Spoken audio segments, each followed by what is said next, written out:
Petróleo, un líquido oscuro, viscoso y con bastante mal olor.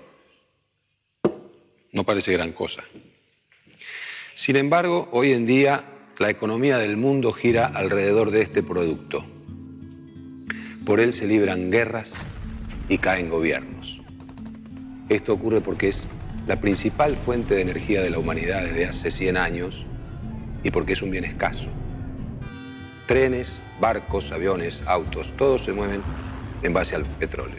Pero también podemos encontrarlo en este botón, en la carcasa que cubre la cámara que me está grabando en este momento y en infinidad de objetos de uso cotidiano. Todos los plásticos se producen a partir del petróleo. Las botellas de plástico, los envases de plástico.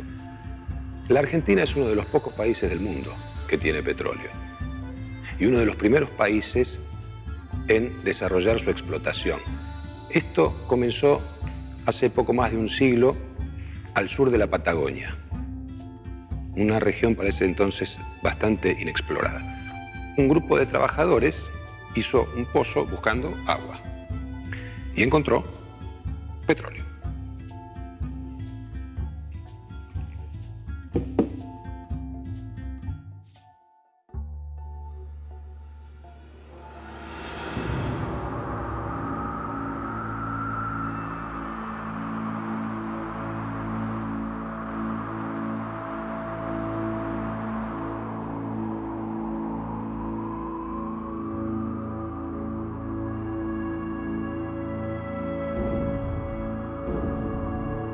El 13 de diciembre de 1907, una cuadrilla del Ministerio de Agricultura hizo un descubrimiento que cambiaría la economía argentina. Perforando un pozo en Comodoro Rivadavia en busca de agua, hallaron petróleo. Claro que este descubrimiento no fue casual. Cada una de estas perforaciones eran evaluadas para aprovechar futuros emprendimientos. Aunque ya en la década de 1880, la compañía mendocina de petróleo de la familia Fader intentó la explotación de hidrocarburos, es en 1907 cuando comienza la producción continua y sostenida en el país. De esta manera, Argentina hacía su ingreso en la revolución energética del siglo XX.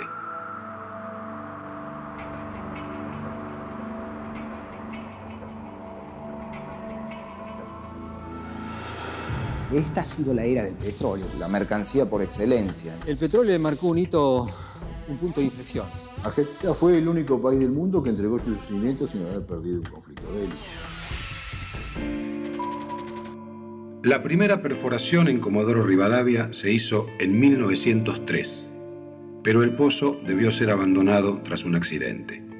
Durante mucho tiempo se discutió si efectivamente buscaban agua o iban detrás del petróleo. 4 años más tarde, el ingeniero Enrique Hermite, a cargo de la División Minas, Geología e Hidrología del Ministerio de Agricultura, retomó las perforaciones. Lo que encontró superó todas las expectativas. Petróleo. Peguín, mudo de asombro, mira el negruzco líquido. Puig dibuja en una sonrisa la confirmación de su presentimiento.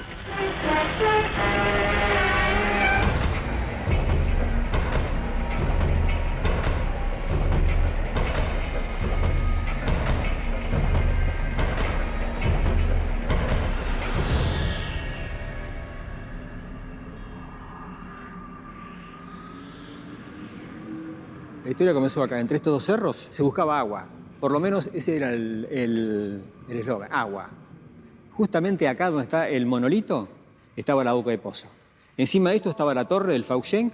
Acá donde comenzó a surgir por la canaleta, el 12 de diciembre antes había comenzado a surgir olor a queroseno, o un olor a gas que no podían identificar. Se dan cuenta cuando a la mañana van a armar el equipo para seguir la perforación. Fuchs, en las manos, hace cuchara, lo huele, lo mezcla y dice, Dios, esto es querosén. Querosén se le decía el petróleo, o aceite, y hacen el famoso telegrama.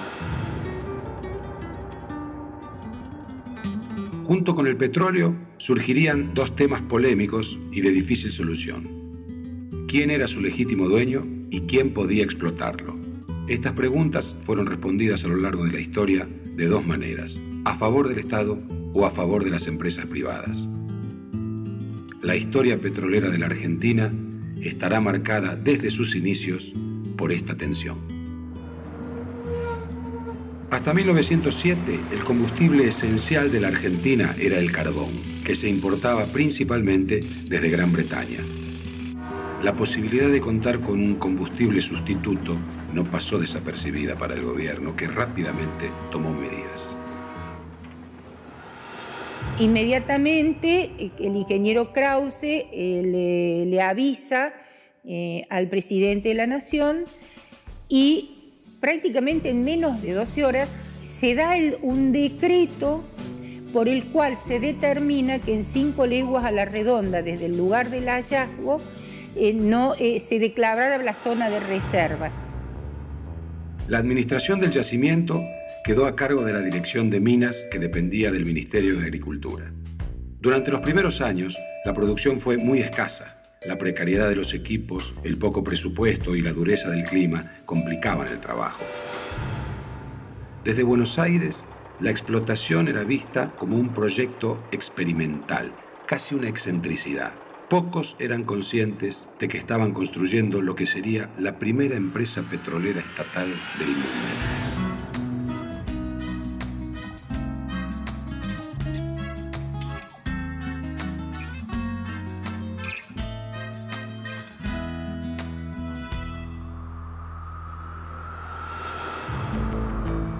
En 1910 asumió la presidencia del país Roque Sáenz Peña. Una de sus primeras medidas fue decretar que la explotación petrolera en la zona de reserva la haría el Estado. Se creó así la Dirección General de Explotación del Petróleo de Comodoro Rivadavia, embrión de la futura YPF.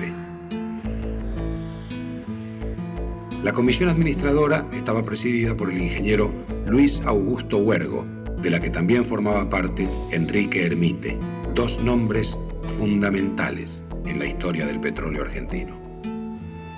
Y Huergo se toma muy en serio y con un gran compromiso su labor al frente de los yacimientos de Comodoro y empieza una pelea muy fuerte para tratar de convencer a la dirigencia argentina política, al Congreso, a los ministros, de que le dieran más presupuesto. Entonces, frente a los rechazos o al presupuesto muy marginal que le asignan a su organización, Huergo finalmente reacciona publicando un memorando, que era un memorando interno que él le mandaba a sus superiores en el gobierno, en el que, por un lado, argumentaba que el potencial de los yacimientos de Comodoro era así ilimitado, una cosa exagerada. La posición del ingeniero Huergo en ese documento es no, la propiedad del recurso es del Estado Nacional y el Estado Nacional debe explotar esto por una compañía nacional para frenar el interés que iban a tener otras compañías internacionales de venir a localizarse en esta zona para tratar de explotar el recurso. Y otro dato de ese memorando que lo hizo famoso y que lo convirtió a la larga en un documento muy importante para las corrientes más nacionalistas tanto de Argentina como de América Latina en materia de petróleo, fue que él ahí hizo una denuncia muy fuerte contra los trusts, o sea, los grandes monopolios internacionales de petróleo. Los actos de la Standard Oil son juzgados en todas partes como actos de piratas usurarios, despiadados, capitaneados por un ex sacristán que empezó por llevar a la ruina y a la desolación a millares de familiares de sus propios conciudadanos que, como el pulpo, ha extendido sus tentáculos a todas partes, acumulando fortunas colosales de miles de millones de pesos amasados con lágrimas y sangre humanas, que tiene en jaque al gobierno y a las instituciones de su propio país y que introduce la corrupción, la guerra civil y la ruina nacional en otros países.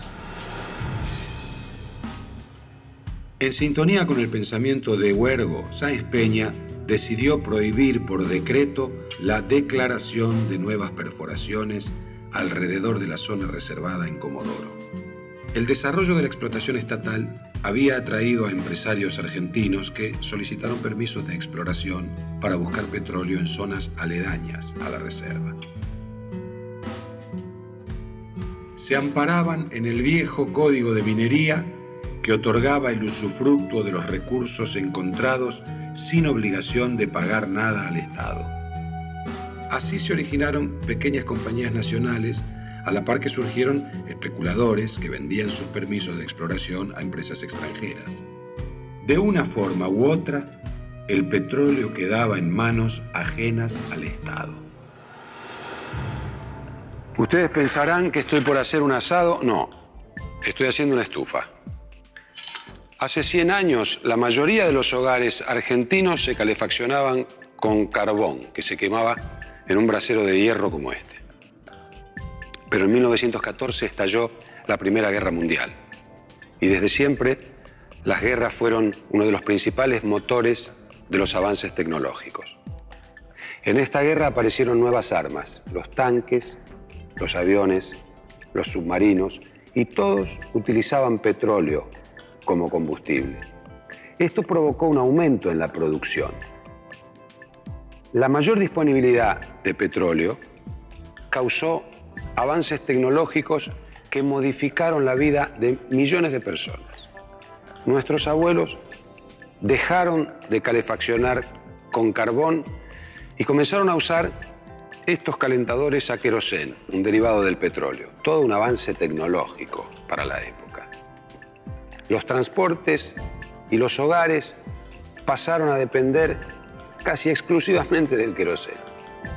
Así fue como se acabó con el reinado del carbón.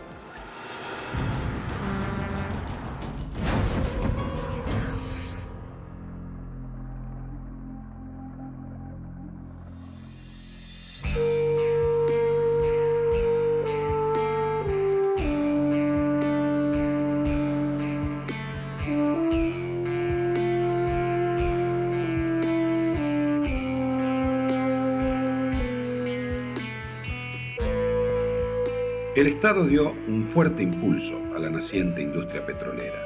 Con su apoyo, la Dirección de Explotación consiguió perforar 10 nuevos pozos a lo largo de 1914. Gracias al avance en infraestructura de almacenamiento, en transporte y en servicios, se alcanzó una producción récord que superaba a la acumulada en los 7 años anteriores. En marzo de 1916, se realizó la primera elección bajo la ley Sáenz-Peña, que otorgaba a los hombres el voto universal, secreto y obligatorio. Resultó elegido Hipólito Yrigoyen, líder de la Unión Cívica Radical. Para entonces, la explotación estatal de Comodoro Rivadavia se encontraba consolidada, con capacidad e infraestructuras suficientes para sostener una producción regular.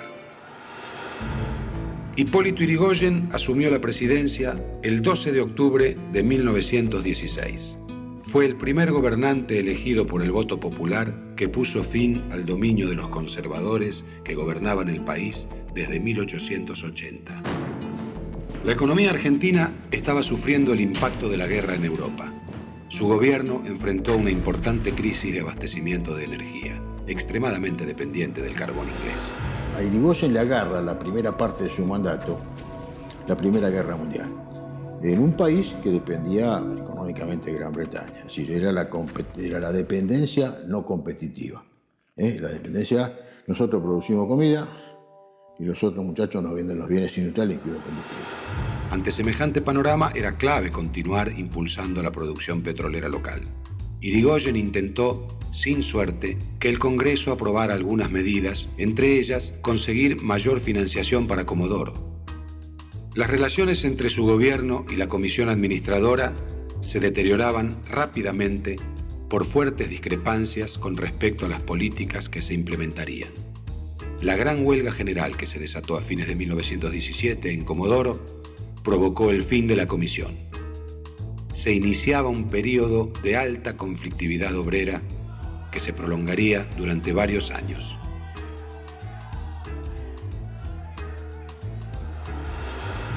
Comodoro Rivadavia había crecido, la explotación de petróleo había requería y requiere pensemos aún hoy, de mano de obra especializada. Con este descubrimiento entonces, pensemos que paulatinamente fueron llegando contingentes de inmigrantes, primero de Europa, luego del interior del país. Entonces esto hizo que Comodoro Rivadavia se conformara en un campamento, en un gran campamento petrolero. Las condiciones naturales las marcaba el tiempo.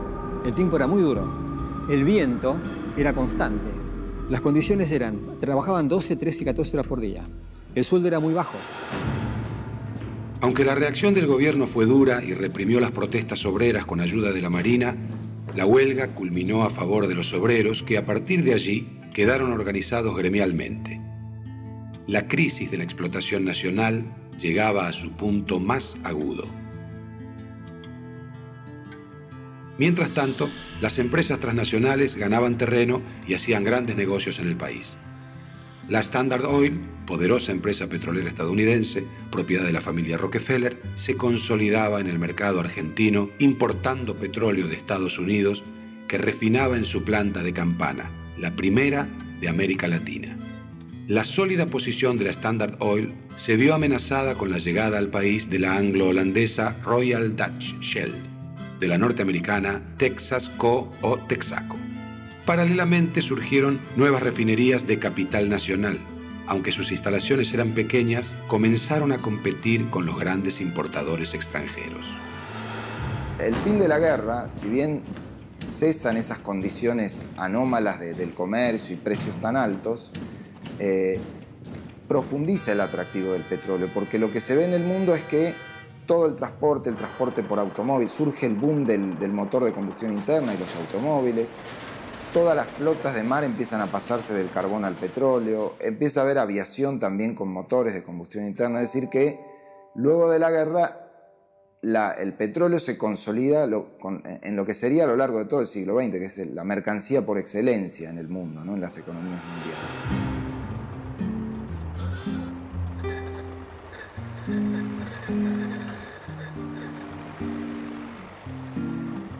Con el fin de la guerra, un nuevo fenómeno impulsó la industria petrolera, el automóvil. Nacían millares de nuevos consumidores y las principales empresas americanas y europeas expandían sus fronteras en busca de reservas para satisfacer los rugientes motores. En Argentina, sin ir más lejos, había cerca de 68.000 vehículos que consumían 2/3 del total de naftas en Sudamérica. Un mercado más que apetecible. Por si fuera poco, en octubre de 1918 se descubrió petróleo en Plaza Huíncul, territorio nacional a 125 kilómetros de Neuquén. Las compañías internacionales se lanzaron al negocio de la explotación de petróleo en Argentina. Toda la renta petrolera era para el sector privado. Y tampoco en esos años, antes de 1930, se pagaba impuesto a las ganancias en Argentina. O sea que era un negocio redondo. Por eso, ya desde la década del 20, en ese caso el presidente Alvear y sus ministros, intentan cambiar la legislación petrolera, porque todos eran conscientes de que allí había una renta que, al menos en parte, tenía que ser para el Estado.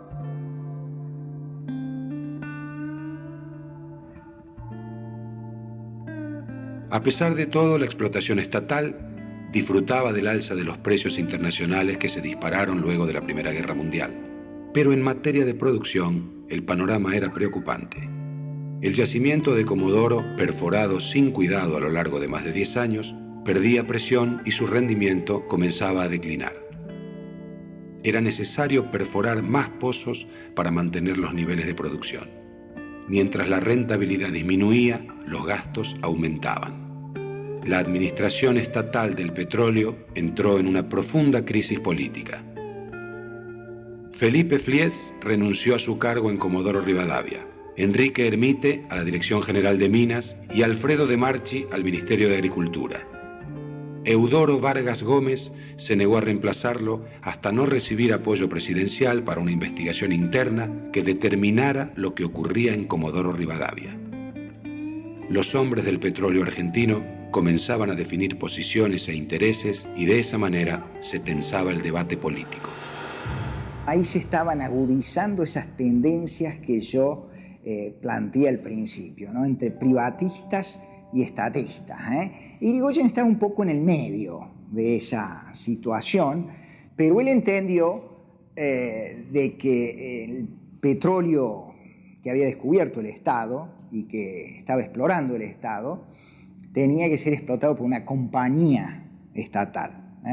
Y ahí comienza en el diseño y la imaginación de aquel gobierno la idea de fundar la Compañía Estatal de Petróleo. La respuesta de Irigoyen fue la creación por decreto el 3 de junio de 1922 de la Dirección General de Yacimientos Petrolíferos Fiscales bajo la dirección de Eudoro Vargas Gómez.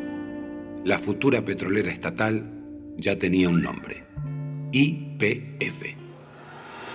Se sienta las bases cuando crea YPF, no de una empresa petrolera cualquiera, es una empresa cívico-militar. Es decir, no controlo parte del territorio y no controlo este bien estratégico. Mi interpretación es que se le haya cambiado el nombre a una organización que ya existía y se la haya transformado en YPF, en principio no es tan importante. Lo importante es lo que vino después, que es que cuando finalmente Irigoyen deja el gobierno y cede la presidencia a Marcelo T. de Alvear, Alvear refuerza la política petrolera y nombra al frente de esa organización, que ahora se llamaba YPF, a el famoso coronel Enrique Mosconi. Irigoyen terminó su mandato presidencial con un panorama complicado. La producción de los pozos declinaba, pero continuaban otorgándose permisos de exploración que terminaban usufructuando compañías extranjeras. YPF no estaba aún consolidada y la gran renta petrolera quedaba en manos de las transnacionales. Aún en condiciones desfavorables para el país, la industria petrolera en su conjunto había crecido. Abastecía el 12% del consumo energético y sumaba 16 refinerías, incluyendo las estatales, ubicadas en los yacimientos de Comodoro Rivadavia y de Plaza Huíncul. Se vivía un clima de entusiasmo por el potencial petrolero del país, y la elección de Marcelo Torcuato de Alvear como presidente en 1922 llevó optimismo a los inversores privados. Si bien era radical, se consideraba a Alvear como un miembro más de la clase dirigente que había gobernado la Argentina hasta 1916 y se lo identificaba con una posición más favorable a los intereses privados que a los estatales. Alvear sorprendería a todos. Durante su gobierno, y gracias al impulso de la administración de Enrique Mosconi, se consolidaría como un actor central de la economía argentina. De allí en más, la tensión ya no sería entre explotación estatal o privada, sino entre explotación estatal nacional o explotación privada extranjera.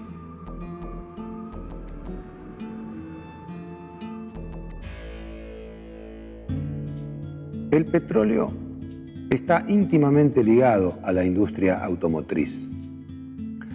Los autos no solo funcionan a petróleo, también se mueven sobre él. El asfalto con el que se pavimentan las calles, las rutas, las autopistas, es uno de los tantos derivados que tiene. El asfalto es un producto que se conoce desde la antigüedad y fue utilizado para diversos fines. A manera de cemento para unir ladrillos, a modo de brea para impermeabilizar los cascos de los barcos, pero hay uno que se destaca sobre el resto. Los egipcios utilizaban el asfalto para embalsamar a sus muertos. Como vemos, las posibilidades del petróleo son casi inagotables, no así su disponibilidad. A pesar de que cada día se le descubran nuevas aplicaciones, las reservas mundiales disminuyen muy rápidamente. Por eso es que los científicos están buscando producir combustibles alternativos, como el biodiesel, que se produce a partir de aceites vegetales. Pero hasta que estos nuevos productos se consoliden, el petróleo seguirá siendo un bien estratégico y marcará las diferencias entre los países que lo tienen y los que no. Nos vemos en la próxima para seguir hablando sobre la historia del petróleo en la Argentina.